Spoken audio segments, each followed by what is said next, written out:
Okay. Hello, everyone. I'm Madeline Cheragino. I'm J Street's Senior Congressional Liaison. I run our congressional education programs, which include our delegations to the region. And this is J Stream. Welcome to the second in our Occupation 101 series with Breaking the Silence. Today, we'll be discussing Palestinian freedom of movement. If you missed session one, which was on the settlement enterprise, you can catch it on jstreet.org/jstream. Today, I'm excited to welcome back Yehuda, who I've had the pleasure of working with over the years. Yehuda is the co-founder and co-director of Breaking the Silence, a nonprofit veteran IDF combatant organization. After serving as a commander during the Second Intifada, Yehuda organized with his fellow former soldiers who had served in the occupied territories to present their testimonies to the Israeli public. Yehuda's ability to accurately and compellingly explain the human cost of the occupation on both the occupied and the occupiers has made him a much sought after expert for lawmakers and diplomats around the world. If at any time during this presentation you have a question, you can go ahead and type it in the box at the bottom of your screen. We'll have Q&A at the end of the presentation. Thank you so much and welcome, Yehuda. How are you doing? Hi. Hi. Thanks for having me again on here. It's really an honor and a pleasure. And I'm excited to have you. What? I said we're excited to have you. Can you hear me okay? Yeah. So maybe the idea is after last week when we covered a little bit the settlement enterprise, what I'm going to try to do today is use the first few minutes to sum up last week's discussion. That will help the audience that was with us then to kind of like remember a little bit some of the ideas that we spoke about. And with new people who joined us only this week, hopefully we'll give a little bit of an idea of the bottom lines of what we spoke about last week. Then I'll try to get a little bit into an overview of access and movement between the river and the sea here from 1967 to today. Again, trying to kind of like do an overview of 53 years doesn't allow us to actually go down to every detail on everything. So really a broad brush picture. And then the next thing we're going to try to do today is to try to use bottom lines that we've learned from what we looking at the settlement enterprise and the strategy behind it and the master plans of it and access and movement to come to some conclusions about Israel's strategy and the control over Palestinians, and some conclusions about Israeli politics and what it means, and try to understand or use that as a foundation to realize and understand a bit better where we are today, how we have arrived to a political reality that annexation might be around the corner. Okay, so I hope that makes sense, and hopefully after we can have more of a conversation, a discussion with your questions. So I'll start with sharing this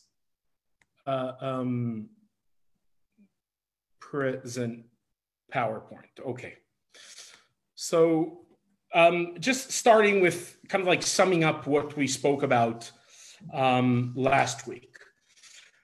Looking at the different major strategic plans for settlements that we've studied carefully and detailed last week, what we saw is that there were principles of control that Israel had over the land that continue with us until today from 67. From the Alon Plan in 1967, talking about taking the Eastern Strip in the triangle around Jerusalem, coming into the Sharon Plan after 77 when the Likud wins the elections, you can still see the Eastern Strip in the triangle around Jerusalem for the importance of moving Israel's border to the Jordan River and disconnecting Palestinians from the Jordanians. But also Sharon will add the Western Strip to erase the Green Line and basically the internal fragmentation of the Palestinian space and population in the West Bank, where already in 79, the master plan, the plan basically of Drobles, you can see really the encirclement and cutting the different Palestinian cities one from another via the settlements. We also saw that these principles actually influenced the map of Oslo. So it's not that we abandoned these ideas. You can see that when we basically decided to have A, B, and C, yeah, the three different kind of like functional zones within the West Bank today. Area A managed by the Palestinian Authority, security and civilian. It's basically the dark brown that you see here, while Area B kind of like security Israel, civil authorities, Palestinian Authority, and Area C 60%, the remaining complete control of Israel, blue and white. You can see it's on the grid of the existing settlements, which reinforces fragmentation. And you can see the eastern strip, the western strip, yeah, and the Jerusalem triangle, basically not much area A and B in these areas, while in the areas between these strips, we allocated land. And in the master plan and basically the strategic plan in 97, after Oslo, we still see the eastern strip, the triangle of Jerusalem, in the three east-west strategic corridors that Sharon basically laid, yeah, already in the 70s. So this is after Oslo, while we are negotiating peace and we don't have a partner, as the talking point says, this is our strategic plan, okay? Another thing we covered last week is how important was the bypass roads, yeah? Outside, taking settler traffic of the main highways, outside of the big Palestinian cities, to have modern highways, more safe, and in an area that, in an environment that you're not, as an Israeli Jew driving there, you're not reminded that you don't belong here, as a normal average Israeli would feel while driving through Bethlehem or Ramallah, through a new modern highway, less traffic, more secure, and belonging. And that helped to suburbanize the settlements, yeah? So when Oslo is signed, we have about 116,000 settlers in 95 in the West Bank outside of East Jerusalem. Today we have 440, and it is the separated infrastructure, the segregation of the roads, yeah, these new bypass roads, that is the lifeline, yeah? We can really see that the development of settlements are the suburbs of Jerusalem and the suburbs of Tel Aviv, yeah, along the bypass roads. As you go north and south, less development. Once you're not a suburb, once you're not well connected, yeah, less people will move, not the masses. Yeah, so it is the infrastructure that is based on that segregation of new roads and infrastructure for Israelis, mainly connecting them, connecting the settlers, was basically what, in a way, I would call it the cancer that killed Oslo, but was what allowed the massive development of the settlements.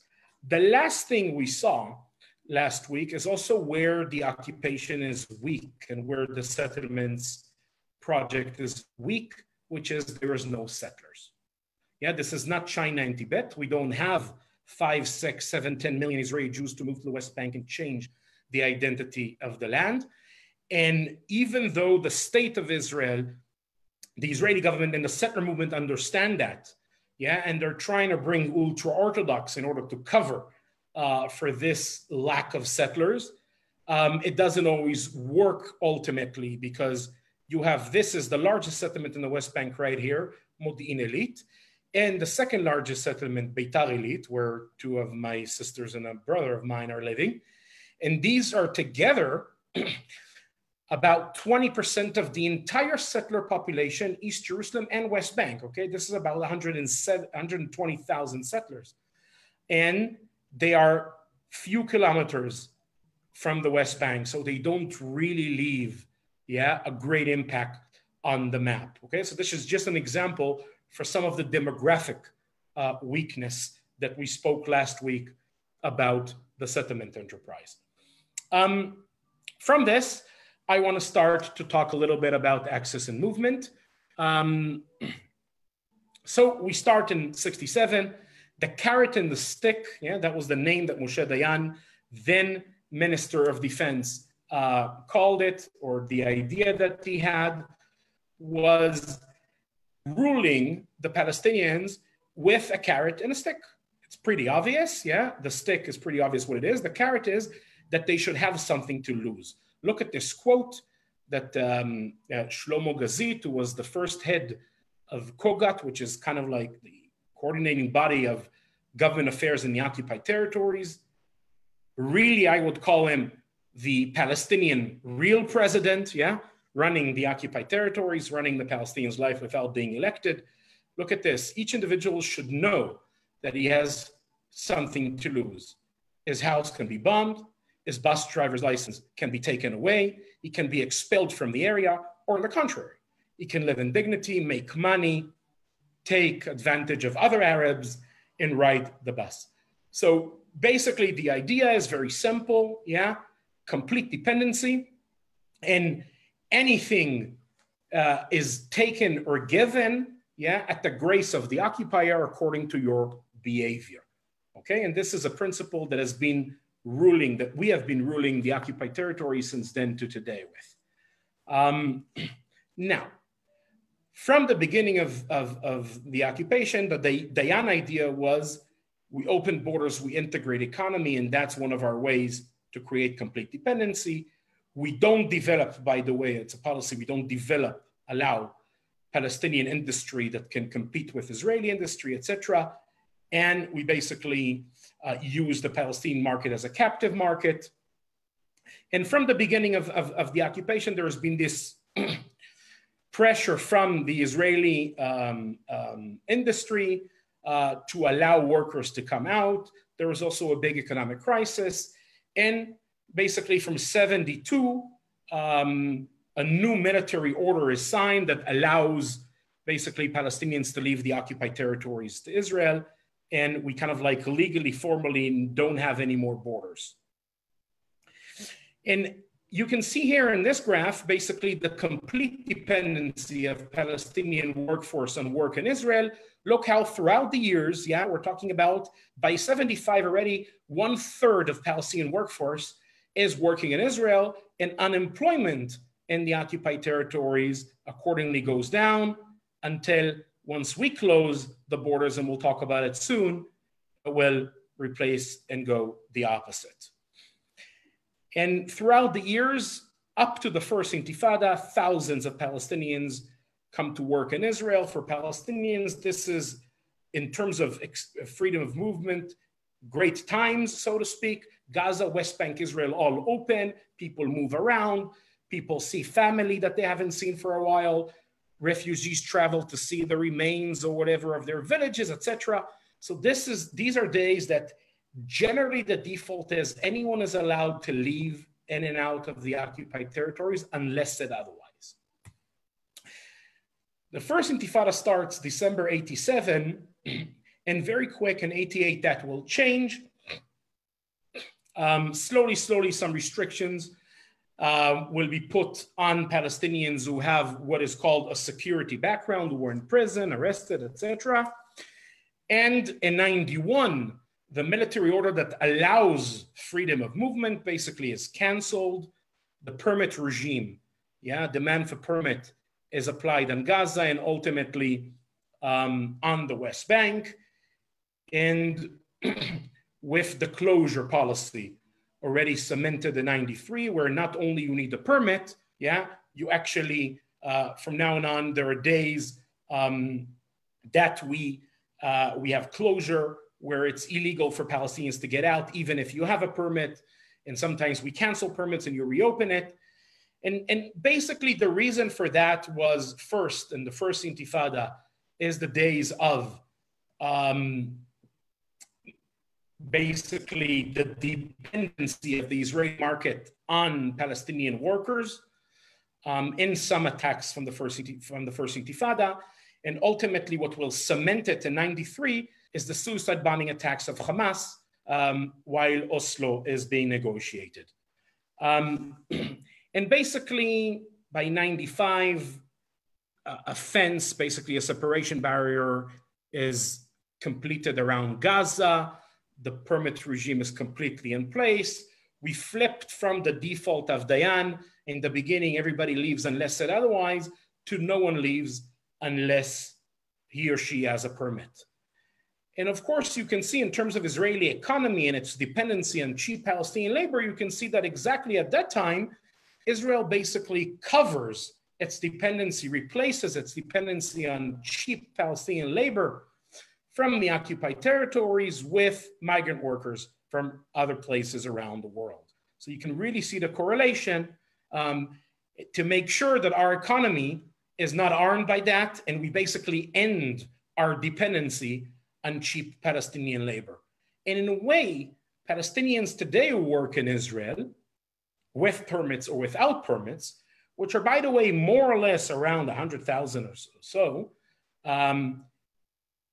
match more or less the numbers that we had in the 80s, even though the Palestinian population doubled and tripled, since then. So today, Palestinians working in Israel is not because we are completely dependent on them. It's more because we don't want their economy to collapse, because we want the occupation to be sustainable, Keep in mind the carrot and the stick. It is in the second Intifada where we move from the big picture of the permit regime, the default of no one leaves the occupied territories unless he or she has a permit. We move in the second Intifada to internal fragmentation. If I will ask you probably what is the image you have of the second Intifada, probably most of you will say buses exploding in the streets of Israel. And indeed, that was the main thing, the scar we have from the second Intifada, dozens of suicide bombing attacks, but that's not how the second Intifada started. Where did the second Intifada started and how? Mass protest, mainly on areas where Palestinians come out of their enclaves and meet the bypass roads. So remember the fact that the bypass roads, let's look at it again on this map by B'Tselem. We have Road 60 as the main road going north and south in the West Bank. Okay, this is actually also the biblical road from Nazareth to Beersheba. The watershed line of the Holy Land. The old road went through Khalkhul and Hebron. Okay, the new bypass road goes around Khalkhul and around Hebron. Okay, the same with Bethlehem. The old Road 60 went through Bethlehem. New Road 60 goes around Bethlehem, okay, to facilitate settler traffic without going into Area A, where the IDF is not on all the time everywhere there, and to give them a feeling that they belong here and make commuting easier in order to basically facilitate growth of settlements. Now, that is basically, that segregated roads, these two road systems, allows to cement the restrictions of movement. It's the grid that the restriction of movement of the second Intifada will be based on, okay?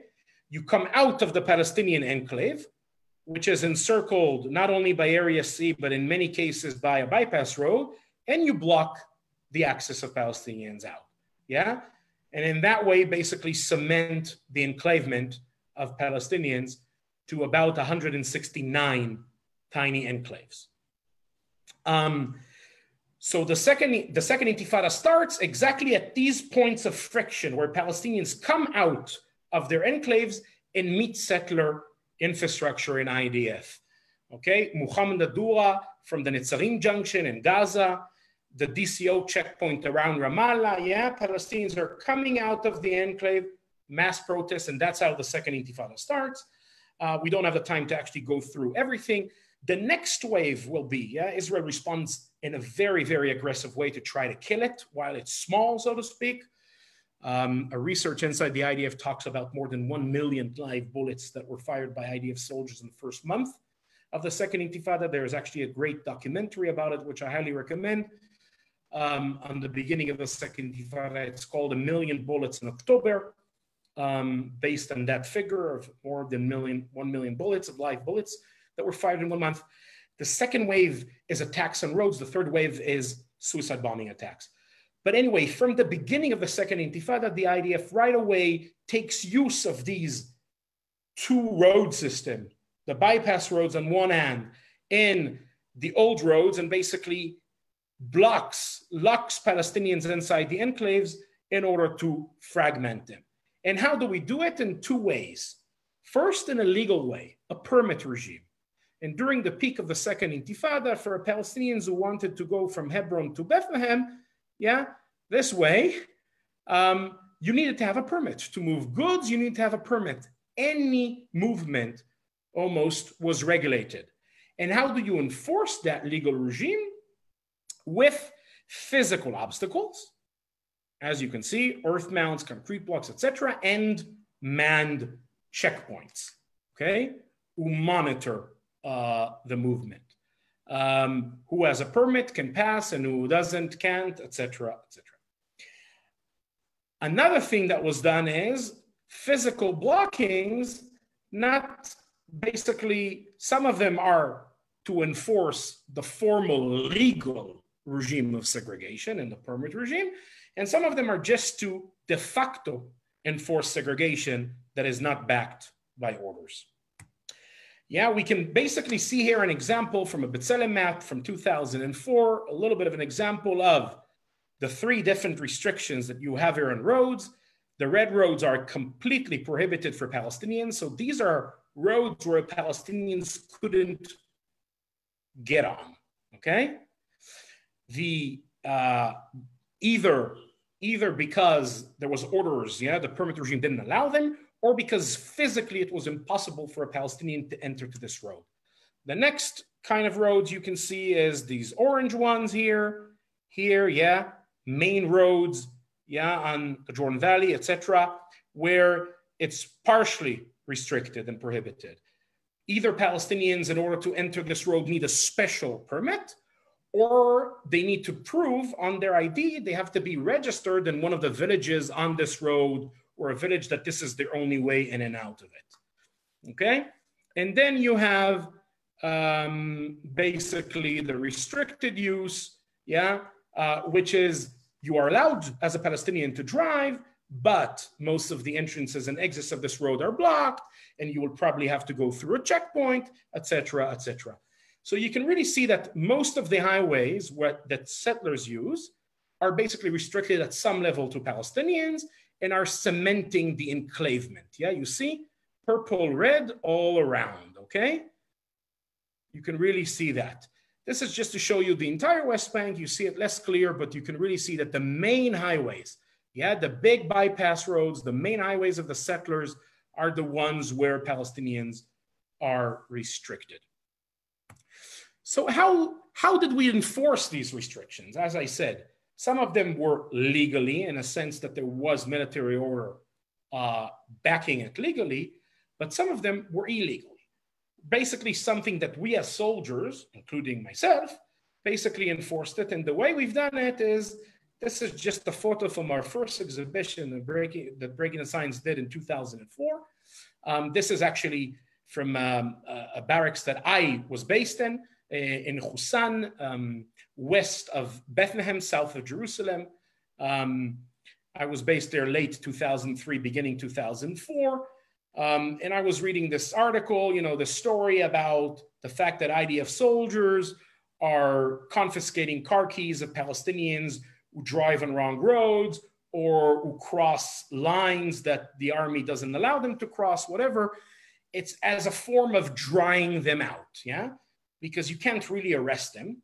First of all, there's hundreds, if not thousands of them, because they need to move after all.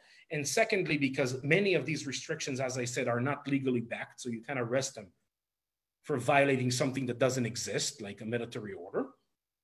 So you basically, what we call dry them out, educate them with confiscating car keys.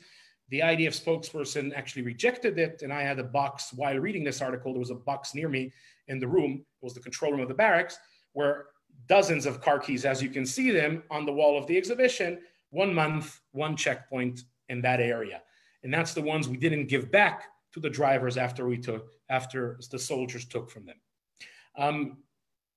So I just took it home, and then we put it up in the exhibition as part of the evidence. Once Palestinians realized this trick that we're taking these car keys, they started using a different, they started to have spare keys. So then we have to be kind of like creative, cutting tires, confiscating their ID cards, etc. And without an ID card, they can't really move.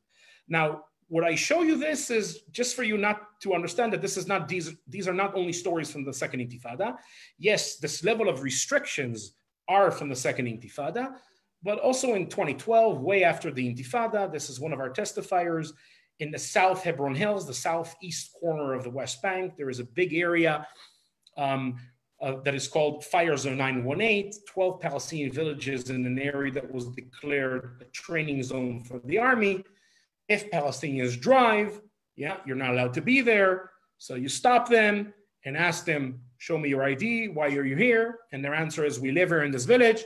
But as some of you may know, many of the villages in Area C, the 60% under complete control of Israel, I'm not going to get into this now, are unrecognized in the eyes of Israel. So they are actually not registered from that village, but from the main urban center nearby. And take the car, drive to the wall, take a photo, take off, the tires, etc. You can see the amount of tires, in one company only. So how do Palestinians move around? Basically, few ways.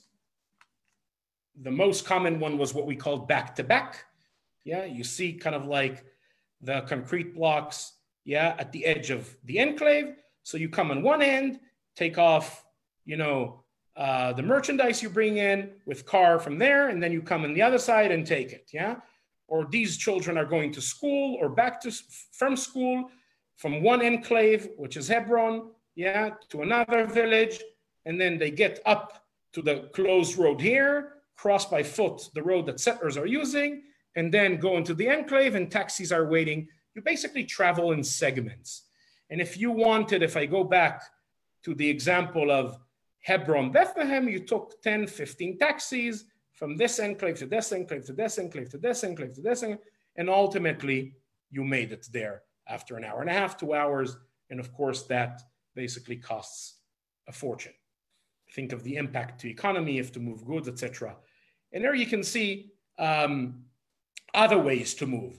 So if you want to move from this Palestinian enclave to here, this road is completely prohibited. So what Palestinians did is drove through the fields, off the main ways, and basically came here, or basically did a huge U-turn. You come from this enclave, you want to go to Salfit, the nearby city.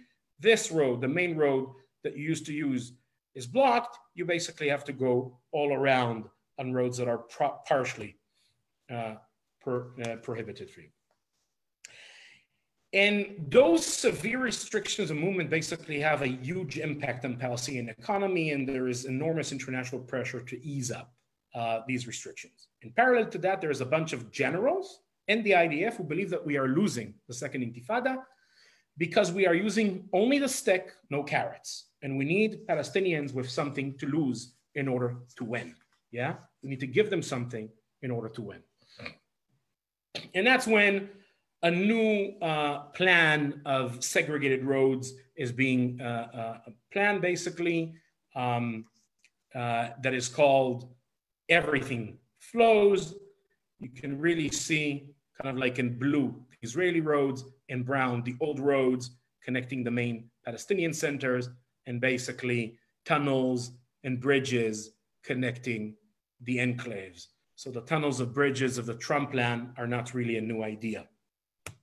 This ultimately doesn't happen. There is a lot of criticism, and Israel will come up with a new system of elevated roads and tunnels and bridges that ultimately only part of it will be implemented, which is called the Fabric of Life roads. So you see this wall here? This is a settler road. This is the enclave towards Ramallah.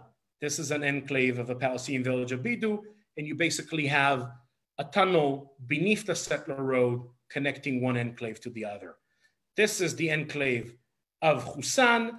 This is El Khader, Bethlehem, and the road, okay? All together, basically, about 49 kilometers of new fabric of life roads, almost 50 tunnels and bridges kind of like type of stuff were built in order to kind of like ease up a little bit the restriction. So international pressure will relax a little bit, yeah, taking the most extreme cases of restrictions that we created and solving them in a cheap way because we don't have the money to actually build a complete segregated highway system throughout the West Bank. Post the second Intifada, we basically saw the fragmentation into 6 zones, yeah? South, center, north.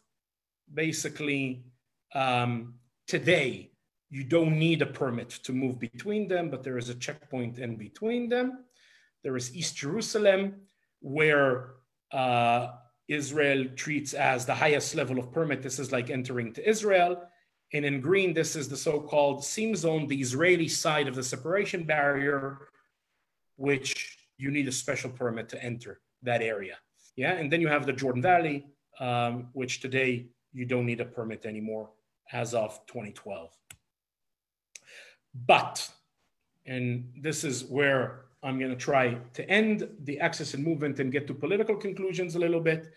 But many people think that today we have less checkpoints, only a couple of dozen. Yes, there are still a few hundred concrete and roadblocks, you know, with gates and concrete blocks and earth mounds, etc.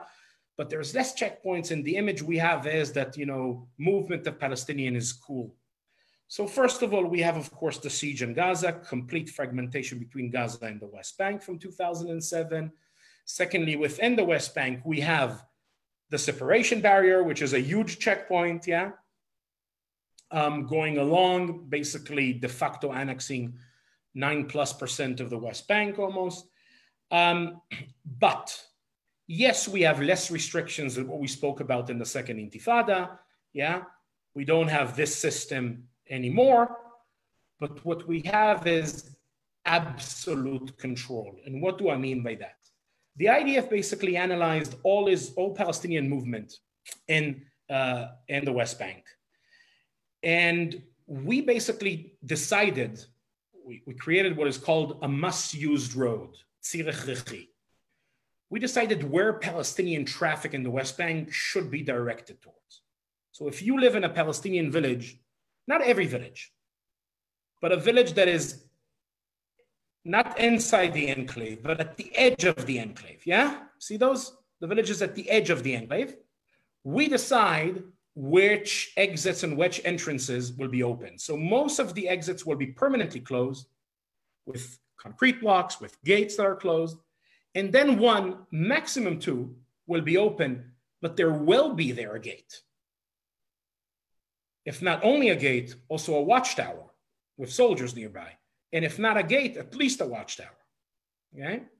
So your way in and out of the enclave is very limited. Most of the exits are permanently physically closed, but only 1, maximum 2 is open. In the big cities, you have a little bit more open roads, but the infrastructure to lock down is there. So what does it take? 20 minutes, 350 IDF jeeps, and you can shut down the entire Palestinian movement in the West Bank. And that's why I call it absolute control. And you can do it in the north or only in the south, and you can do it in the entire West Bank, and you can do it in the Bethlehem area only, and you can do it in Nablus and Ramallah. However you want, yeah, you give the order, the jeeps go, block the place, and you can basically shut down anywhere you want in the West Bank. So, what are my conclusions from this? What we just looked at on what the settlement project strategy was supposed to be and what the access and movement issue is. I would say Israel uses segregation as a main strategy to dominate Palestinians in 3 different ways. And the first type, and in my eyes, the most important one, is the segregation between the occupied Palestinian territories and Israel. Yeah, what started in 91 and cemented 93, 95, basically the new default that no one leaves into Israel unless said otherwise.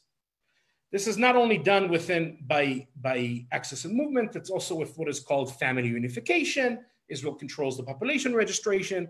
And if Palestinians from Gaza are married to the West Bank, they can't, the Gazans can't be legally in the West Bank, they need a permit, etc. And anyway, trying to engineer the demographics. And why is that so important? Because that is containing Palestinian population within the OPT. And it's preserving the demographic majority, superiority within the Green Line. It doesn't allow Palestinians to move into Israel. And we'll talk about it a bit later. Again, the second type of segregation is the old school colonial divide and conquer on two levels. One, the national political level.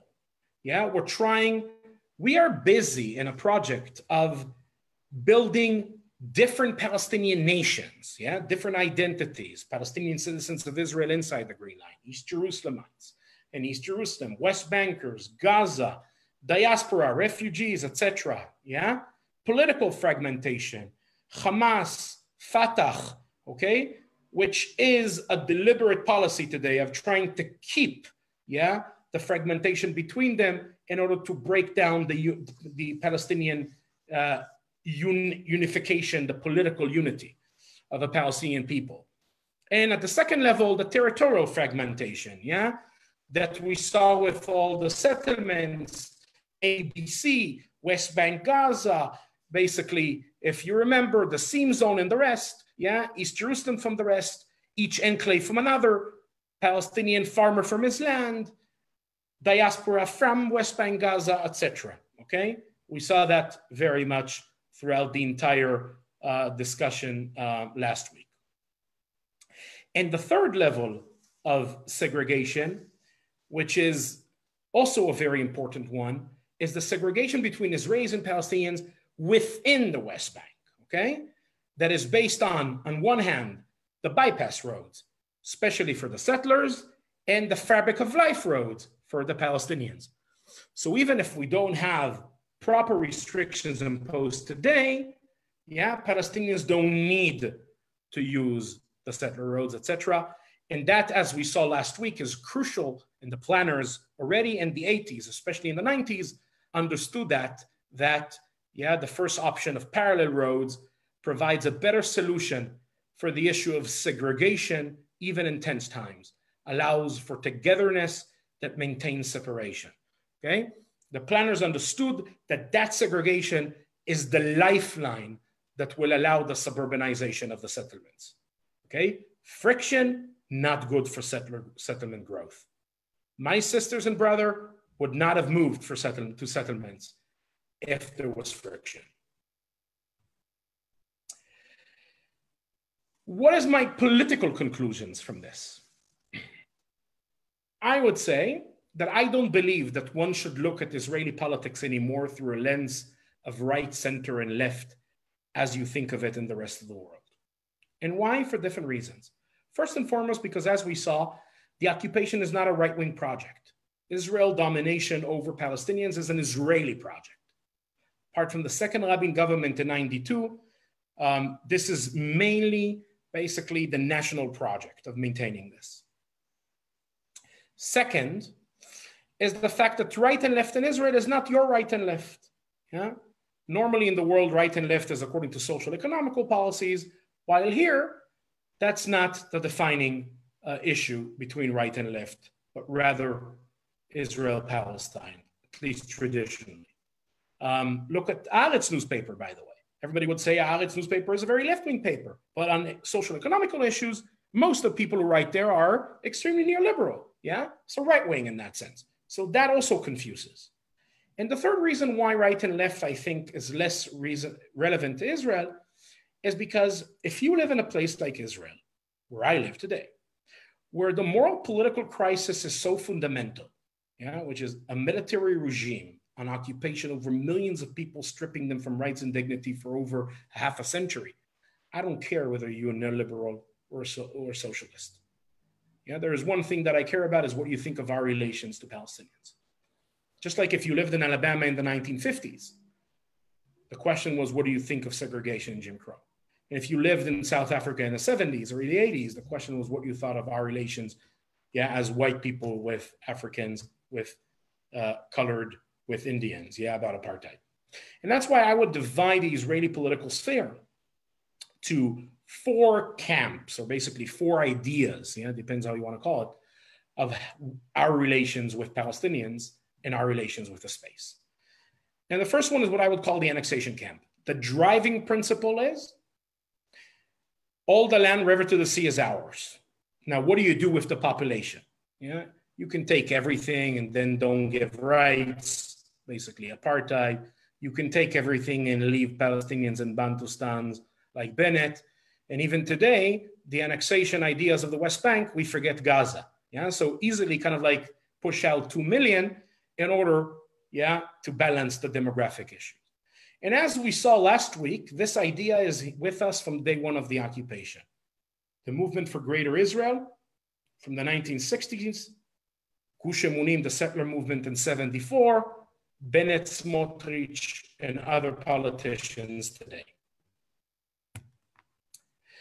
Second camp is what I would call the control camp. The driving principle is a national security idea. We are in a zero-sum game. Between the river and the sea, there is a room for one sovereign power. It's either us or the Palestinians. That's why it better be us. That's why Palestinians can never be free. Yeah, and in the beginning, it was Alon from day one, yeah? And Sharon, okay? And after Oslo, okay, you can see. Even though we have a peace treaty with Jordan, and we spoke about it, that the idea of the eastern frontier, yeah, protecting Israel from an invasion from the east after the peace treaty of Jordan is almost irrelevant, especially that this, you know, what happened to the Syrian and Iraqi army in the last 2 decades, yeah? Still, we are talking about, look at this, 97, about the divide and conquer, yeah, divide and rule between Palestinians and Jordanians. Yeah, we still want this. And in a way, the more progressives in the control camp today replace the demand to take Palestinian land with infringement of Palestinian sovereignty. So demilitarizing Palestine, not controlling borders, etc. Yeah, that's kind of like the progressives of the control camp today. The third camp is where I am. Driving principle is a value-based principle. Everyone, river to the sea, needs to be equal under the law they live on. And there are different political programs that can deliver equality. Yeah? As I said last week, I'm a 2-state extremist, but there are other political programs that can deliver. I think they're an illusion, but that's maybe for a different day or maybe later on in the Q&A if we get to it. But again, the principle is equality under the law. 2-state, Palestinians are equal under their state. Israelis are equal under their state. One secular democracy or one binational state, everybody is equal under the law. But again, equality is the principle. And the fourth camp, the fourth group is the ethnic state camp. Yeah, an old school 19th century, beginning 20th century idea of a nation state, yeah, pure state. And that's why for Lieberman, and you can read the quote, for him, in a way, Palestinians from inside the Green Line are more of a threat than Palestinians outside the Green Line. That's why for him, it's population swap rather than land swap, okay? He wants to cure Israel from the so-called its cancer for him, which is 20% of its population that are not Jews, that are Palestinians. Now, saying this, after laying down these 4 camps, and with this, I will finish, I think in like 3 minutes, one can actually summarize 53 years of occupation, what happened. The map that we see on the ground, yeah, which is, yeah, this map. Where is it? Here we go, yeah? This is a result of 53 years of a clash between the control camp and the annexation camp. They shaped the map. But politically in Israel, yeah, there was only one camp dominating Israeli politics, and that was the control camp. Begin, Peres, Rabin, etc. The equality camp made it once to the political level. Second Rabin government in 92, minority coalition supported by Palestinian Israeli MKs from outside, a strong merits and ideological merits under Shula Aloni and Yossi Sarid, etc. But we didn't deliver. And what people today call the drift of Israel to the right, I would say is two things that are happening in parallel. From one hand, the complete eradication of the equality camp from the political sphere. We don't have almost no political opposition left to the occupation. And the emergence, yeah, and you can see it actually with Labor joining a coalition that is going to annex, yeah.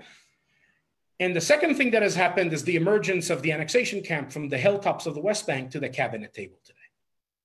And we are at the threat of basically the control camp being polarized in favor of the annexation camp and win. And as I said last week, I believe the two factors that are responsible for this is the Trump administration that is pushing it and the legal troubles that Netanyahu is facing. Look at Netanyahu's pledge of annexation of the Jordan Valley. Yeah, also fits the maps, as we said. And basically the idea of the control camp is about containing the Palestinian population behind the Green Line. And that's why they're so terrified. Many people in the security establishment are terrified because they are afraid of this. They're afraid from containing the demographics to equalizing the demographics. And as you can see, we don't have demographic superiority in the OPT. We have inside the Green Line, but river to the sea doesn't work in our favor. And that's what they fear, yeah? That ultimately these Bantustans, yeah, will turn us, yeah, if we don't give rights to people that we fully control, that's what the Trump plan is ultimately. And the last thing I would say is look at the projections of the Israeli Statistics Bureau, National Statistics Bureau of demographics. It's just growing and growing, yeah? And basically squeezing a growing demographic into a shrinking demography will just create more and more friction, yeah? More and more violence. And that's where the annexation camp is taking us. That's where the Trump plan is taking us. Anyway, I think I'll call it a day for now. I think I've spoken too much. Sorry for taking too long. I'll be happy to answer any questions.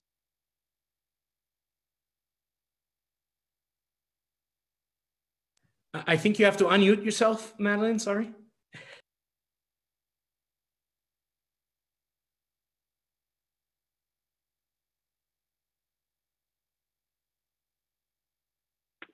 Can you hear me now? Yes, That's yes. better? Okay. All right, Sorry. awesome. I was saying we have a lot of great questions already. So we're going to get to as many as we can, like last time. And we may end up having to take a little extra time to get through them. But if you haven't asked a question already, again, there's a little Q&A button at the bottom of your screen. So go ahead and just type your question in there. So I want to start by following up on your closing point with a question from William Berger on Zoom. What is the end game of the fragmentation or segregation you are describing for the Israelis?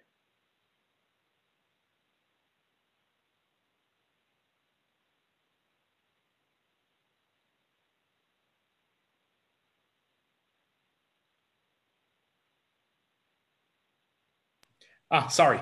For the control camp, the idea again is to cement permanent domination over Palestinians. Yeah, the control camp, which is the dominant force in Israel, is against two states. A true sovereign Palestinian state is unacceptable. A state minus, maybe, if not a municipality minus. Yeah. And you can really see it, a Palestinian state with no airspace, with no control over electrical magnetic fields, demilitarized, no borders, no, et cetera, yeah? These are all less than a state, not what we would want to ourselves. And that's kind of like, again, many people call it two states, but it's not actually two states. Yeah, it's a state and a state minus, or a state and a municipality minus. And that's basically the main camp in the Israeli politics. So again, we want to make the Jordan River Israel's border. Security-wise, we need domination river to the sea. we can't swallow the demography, so we'll give some sort of autonomy so we are not tainted with the apartheid stigma, so to speak. Yeah? But for the annexation camp, they want all the land. And that's where they have a problem with the population. And as I showed you with the demographic graphs, yeah, the population is just growing and growing, okay? So I would argue here something which might sound a bit crazy to some of you, might sound radical, but I would argue that basically transfer. Yeah, the idea is that some radical people today in our government, like in our parliament, like Smotrich, who used to be our minister of transportation, is talking about, you know, Palestinians are temporary here, they're visitors in our land, and if need be, you know, we'll know what to do, so to speak. That fantasy for them ultimately might be a necessity. Yeah, because you cannot continue to squeeze a growing demographic into a shrinking geography and not have friction. And what will happen in the beginning is that the West Bank enclaves, yeah, will become kind of like little Gazas, what we see today in Gaza, yeah, the complete siege, etc., and prepare hearts and minds. And it's not today, not tomorrow, yeah, it's not possible today and tomorrow, but 10 years down the road, 20 years down the road, a big regional war, a big geopolitical shift, suddenly you can kick out 100,000, 500,000, 1 million. I know it sounds crazy, but I will say two things here. One is, after what happened in Syria in the last few years, you can't say these things can never happen in our world. Second is, look at Trump and look at annexation. 10, 20 years ago, this was unthinkable, and the Trump administration made it possible.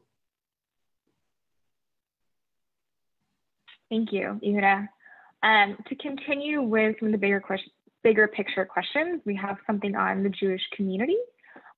So as two state advocates, in many of our United States-based circles, we hear from those who oppose entrenched occupation and settlement expansion. Stefano from Zoom asks, who is really supporting the settlement movement? Can you elaborate on the roles that American and Jewish community and evangelical communities have played in supporting settlement building? So as we saw again with the maps in terms of the control camp in Israel, it is not just a settlement movement. This is the national project of Israel because of this national security idea that we cannot, you know, no other sovereign power between the river and the sea should exist. Yeah, maximum state minus. I would say the American evangelical community is the boost, yeah, mainly for the annexation camp. Yeah, it is what allowed the annexation camp and the control camp to continue to develop settlements to the size that it's today.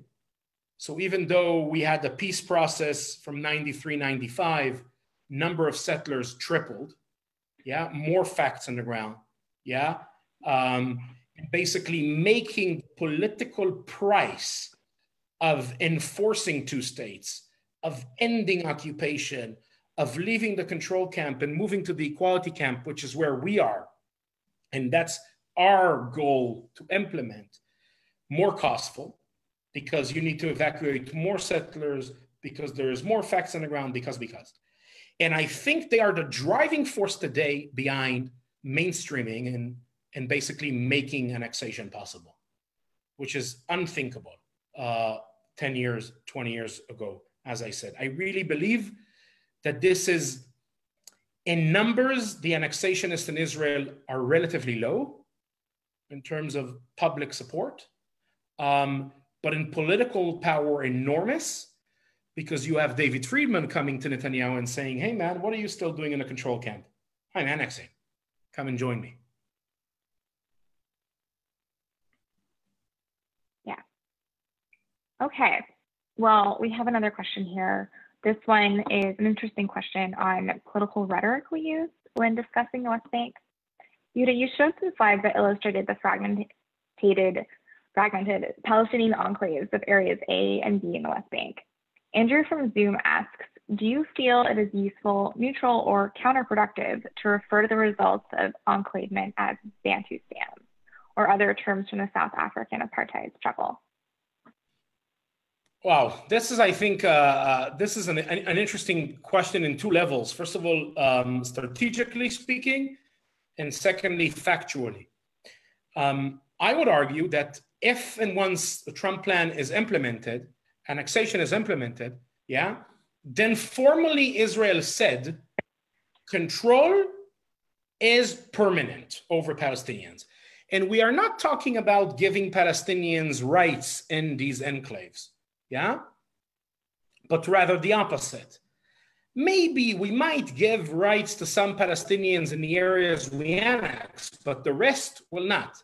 Now, I know that the Trump plan calls this a Palestinian state, so to speak, yeah, but it's not a state, with all due respect. Nothing that we call a state is resembled here. This contiguous territory under permanent Israeli control. Israel controls all the ways in and out, transportation of goods and people in and out of the area under Israeli control, et cetera, no airspace, demilitarized, restricted authority in joining international treaties, et cetera. That's not a state, yeah? And that's why I would say definitely, in my eyes, implementation of the Trump plan, annexation of 30% of the West Bank will turn us into a formally apartheid system. Now, to be honest, I'm very fearful of using strategically this word for two main reasons, yeah? First of all, because many people don't know that apartheid is not only what happened in South Africa. Yeah, and people have this idea that South Africa was a racist regime, et cetera. Because people need to know today that because what South Africa was, because how horrendous apartheid was in the eyes of the international community, there is a new crime in international that is called the crime of apartheid, which has its own definition. That is not necessarily, it's not one-to-one, yet the South African model, yeah? And basically it's domination of one group over the other with the intention to continue with severe human rights violations, et cetera. Yeah, there's a whole, and I urge people on this discussion, this talk, to actually go and search and read a definition, yeah? So that's one thing, which I think there is a lot of education needs to be done. And the second thing is that I think I fear that people might be simplistic and think, oh, the solution in South Africa was one state, so the solution here was the one state. And as I said earlier, I'm a two-state extremist for the reason that demography, yeah, as you can see here, demography is still a demography of two states, yeah? Complete dominance within Israel. We didn't manage to dominate ourselves. Yeah, actually, there's a mistake. This is not, this is OPT, but West Bank is, yeah, should really be seen, yeah, because the 17% is, yeah.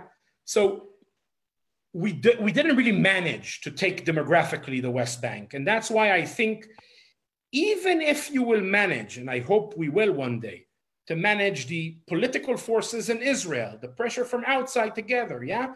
In order to bring Israel to end occupation, Israel will retreat to two states rather than doing one state. So these are the two things that I'm very reluctant in using, yeah, the apartheid analogy in Bantustans. But again, I think that after annexation, I don't think we will have to call it what it is. Thank you, Yehuda. I'm going to combine two questions from Zoom on Israeli politics for our next question. Is the Israeli Jewish population at large willfully oblivious to the perspective you present, and which the commanders for, oh, I just lost my place, and which the commanders for Israeli security present? And do you see the Israeli left putting any meaningful pressure on Israeli politicians to move toward a two-state solution? So in terms of Israelis kind of like ignoring whatever the reality on the ground, or look at our name, breaking the silence, yeah? Talking about the silence, yeah? I must say here a few things. First and foremost is that it's important to understand that silence is not an Israeli disease. Silence is a human epidemic, yeah? When you don't look too well, you don't spend too many hours in front of the mirror. And it's always very easy to look through a window at someone else. Oh, that army. that state, that group of people, that community is doing wrong, it's very difficult to face a mirror and look at yourself and see the wrongdoings that you are responsible and that you are doing. In the same way, also for you sitting in the States, yeah, not in Israel, kind of like, hey, yeah, it's always easier because you're looking through a window. American Jewish community is kind of like in the middle, so to speak, yeah? Half in the window, half in the mirror, so to speak, yeah? Like as you're closer to Israel, yeah? But as Israeli society, we are completely facing a mirror. And that is something very difficult. And in a way, we're fighting an uphill battle against our nature as human beings of trying to force our society to confront the mirror to what we're responsible and how wrong it is. Second thing is, up to now, it works in the sense that Israel managed to do that, yeah, with relatively minimum price, politically, diplomatically, basically almost none, economically, a little, security, a little, yeah. So most people walk in the streets of Israel with the feeling, if it ain't broken, why fix it? Yeah. And as we said last week, in terms of expecting a majority of Israeli Jews marching in the streets against occupation, I think is not rational. Yeah. You didn't have a majority of whites in Alabama in the 50s marching against segregation. People with privileges don't kind of like voluntarily, for altruistic reasons, basically offer to get rid of him. A minority, yes. A majority, not. And that's where, as I said last week, I believe we need to grow as strong as a minority within Jewish society in Israel that will reject it. We need to connect to Palestinian Israelis. Yeah, that's where big numbers are. Yeah, and then we will need help from our friends from outside. Got it. Thank you. I want to take a question from Rabbi Joan Sachs now. This is on Palestinians' role in the conflict, before we move on to discussing some specific questions about the logistics of occupation. Yehuda, do you feel there would have been as much containment of the Palestinian movement if it hadn't been for the Intifadas and other attacks? Rabbi Joan says that she has friends on kibbutzim and in other locations, and many of her own family in Israel, who moved from the left to the right after those events. So to her, it sounds like you were minimizing the effect of fear. She also notes that Arafat backed off from keeping the agreement. So I don't minimize the effect of fear. I think the second Intifada, first of all, I think one should distinguish between the first Intifada and the second Intifada, yeah? The first Intifada was not nonviolent, but was a popular uprising, yeah? It was the Palestinian people as a people stood up. We are fed with being ruled by others. There was complete nonviolent elements, strikes, boycotts, etc., refusal to pay taxes. There was popular resistance, throwing stones, protests, etc., and there was also some violent attacks and some terrorism. But the second Intifada was a complete different story, yeah? After the first few days, the second Intifada turned a completely different perspective into a campaign of terror, yeah? And nothing good comes out of this kind of behavior. I think, as opposed to the first Intifada, that basically brought Israel to the table, yeah, together with other geopolitical issues like the first Gulf War, etc. The second Intifada was a catastrophe. Palestinian society has been brutalized to degrees we don't even understand yet, I think so. Yeah, nothing good comes out of a society that admires suicide bombing. Israeli society has been brutalized to degrees we don't even understand yet. You know, in 2014, in Operation Protective Edge in Gaza, more than 500 Palestinian children died, and almost no one blinked an eye here. We got so numb to Palestinian suffering and to the price of Palestinians that they paid. And I think the second Intifada, what we experience in the streets of Israel in the second Intifada, plays a huge role in that. I think Palestinians have lost their moral high ground, yeah, and around the world with the campaign of terror of the second Intifada, and I can continue the list, yeah?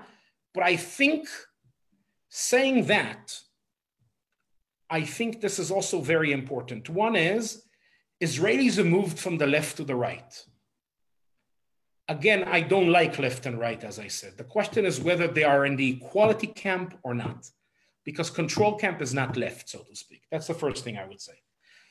And the second thing, if I may, you know what? No, I'll just try to leave time for more questions. So I hope at least I addressed this. Yeah. Thank you. I'm sure you did. Okay, so Yehuda, sorry, my internet, can you hear me? I just had a little note saying my internet connection is unstable. Okay, I want to follow up and dig into geography and movement a little more closely. You talked about the checkpoints within, and we have a couple questions about internal checkpoints. Can you talk about flying checkpoints and how they impact everyday life for Palestinians? Are there times when Israel increases or decreases these internal checkpoints, and what is the current situation right now? So first of all, let's say what is a flying checkpoint? A flying checkpoint is as opposed to a permanent checkpoint that is there all the time, either between the West Bank and Israel, or between Gaza and Israel, or between, or even within the West Bank. A flying checkpoint is basically a temporary checkpoint. Soldiers come for 5 minutes, for an hour, for 2, 3, 4 hours, and basically put down the checkpoint. Sometimes it's based on infrastructure of an old checkpoint that is not manned 24/7, and sometimes it's just on a highway or on a road, an exit to a village or whatever. Flying checkpoints are not only for separations to monitor and restrict Palestinian movement. Flying checkpoints are also for another reason. Yeah, and that goes back to something that I already spoke last week about, a very important principle in the idea of control over Palestinians is the idea of constant intimidation of everywhere, all the time, every Palestinian. Okay, this idea of making your presence felt. Yeah, that if Palestinians, the concept goes this way: if Palestinians will get the feeling that the IDF is all the time everywhere, they'll be afraid to attack. So last week I brought examples from an urban setting in Hebron where I served for over a year, where we have 24/7 random like patrols who basically enter random Palestinian houses with no intelligence, no suspicion, once or for all, just randomly. Sergeants, the officers choose day, night, and basically the idea is to intimidate people. To create a sense of being chased in the Palestinian population, or being pursued, being chased. That's the same idea of the flying checkpoints. Okay, so if I'm in a rural area, okay, and I'm now a sergeant or an officer who has a Jeep patrol, the way the army will categorize my mission usually will be two things mainly. One is I'm a mobile force with the highest ranking commander in the shift. The guys in a nearby checkpoint have a question, they call me, I show up. The guys in the observation post see something suspicious, they call me, I show up and I check it. The soldier at the gate of the settlement sees something, calls me, So that's one thing. And the second thing is I need to make my presence felt. And how do I do that? Is by creating flying checkpoints. So I'll give you an example. And it's basically, in most times, vast majority of times, it's completely arbitrary. So if I serve in the area of Ramallah, okay? Now, I'm now in an 8-hour shift, 2 o'clock in the afternoon till 10 o'clock at night. All this area, let's say, is my district. I can put one checkpoint on this road, one checkpoint on this road. Or I can do both on this road, or I can do one here and one here, okay? I can do one checkpoint for 15 minutes and the other one for 30 minutes. I can do both for 30 minutes. I can do one for 32 and one for 51. I can do one checkpoint in the first hour of my shift and the other one in the last hour. I can do both in the third hour. I can do one in the third hour, one in the sixth hour. I can do one checkpoint where I check no cars, and in the other checkpoint, I check every second car. And I can do one checkpoint where I check every green car, and in the other one, I check only taxis. Did I mess you up? Because that's my mission statement, to disrupt the day-to-day routine of people living in the area, okay? So the flying checkpoints are not only about segregation, they're also about disrupting the routine, shibush chaya shigra ba'ezor, as a form yeah, for intimidation, a form of control. Got it. Thank you. Speaking of movement, I have a pretty straightforward question related to that. Why did the IDF confiscate car keys?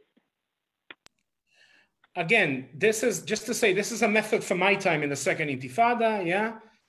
You signed 2012 something else, different units, different things.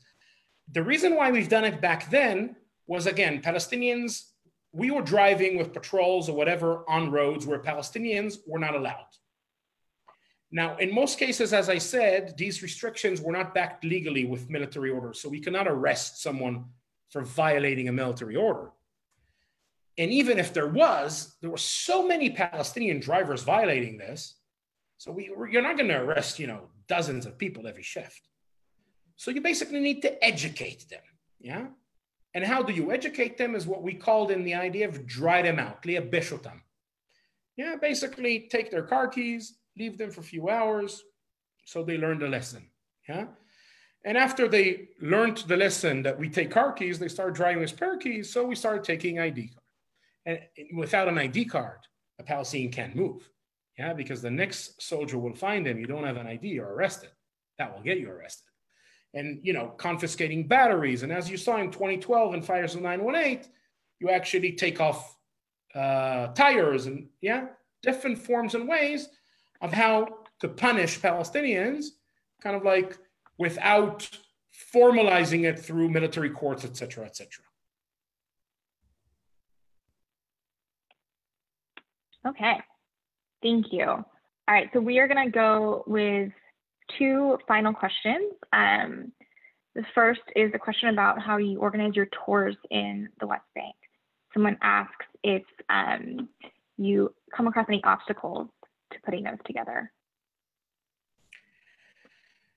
So yeah, a big part of the work of Breaking the Silence is our education and advocacy and outreach. And one of the main things we do is we take people to the field to see the reality on the ground in Hebron, the south of Hebron, around Ramallah.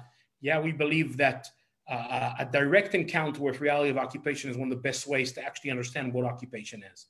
Yeah, and we're doing this Zoom just because you are in the States and also because of Corona, COVID-19 situation.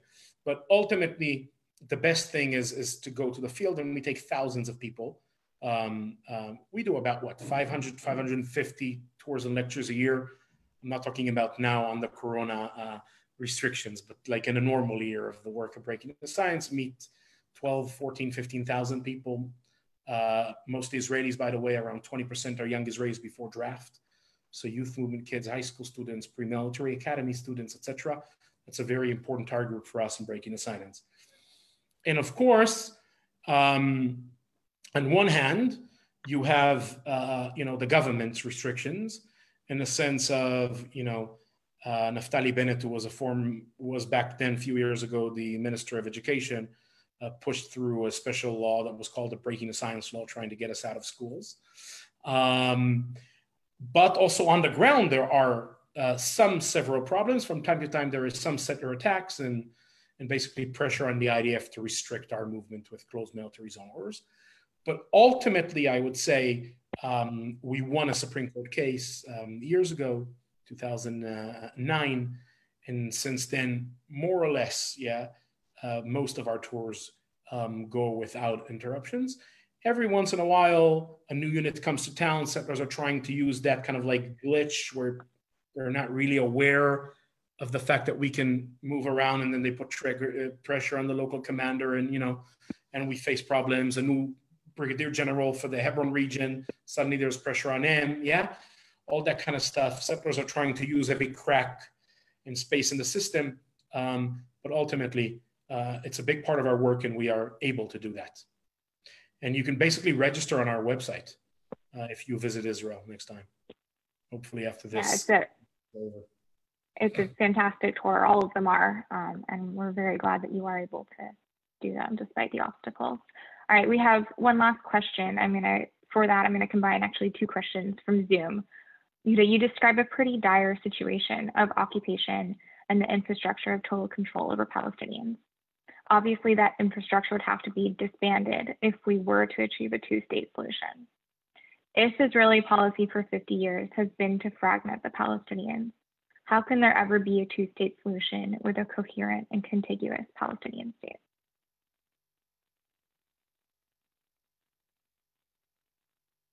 Ooh, Yehuda, I think you're muted. Yehuda? Yep, I just had to stop the share in order to, sorry.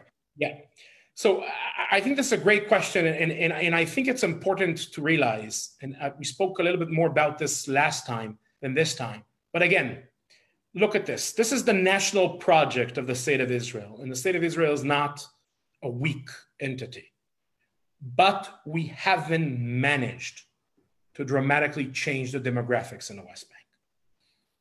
Yeah, Palestinians are still there.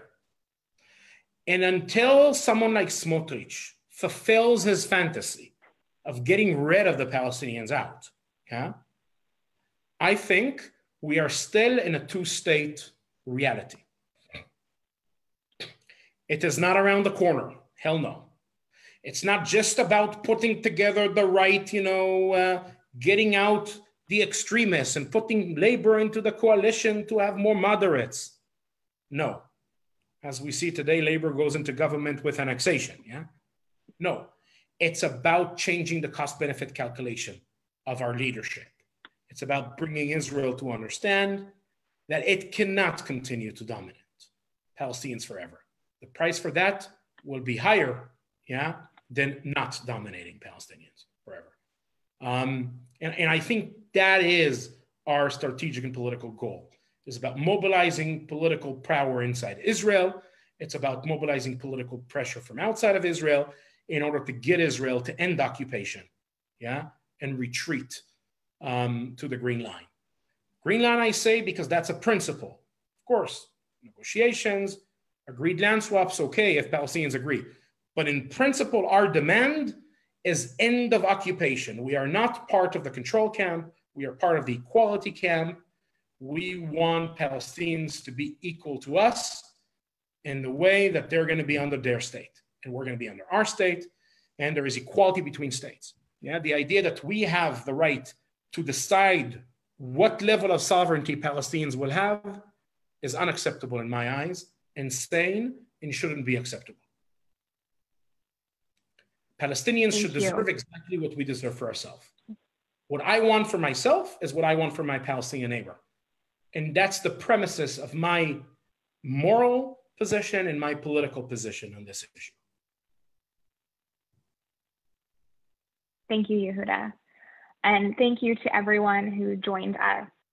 If you'd like to join our movement to stop annexation or to learn more on how you can take action, please visit jstreet.org/stop-annexation.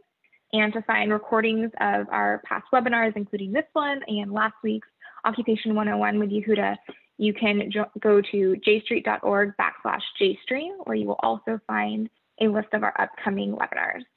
Thank you so much, Yehuda, for joining us. It was enlightening, as always. Thank you very much for putting this together, and thank you for everyone, all the participants who joined us. And I hope we use our collective power to actually generate that political force that can end this. Thanks. I hope so too. Thank you. Bye. Yeah.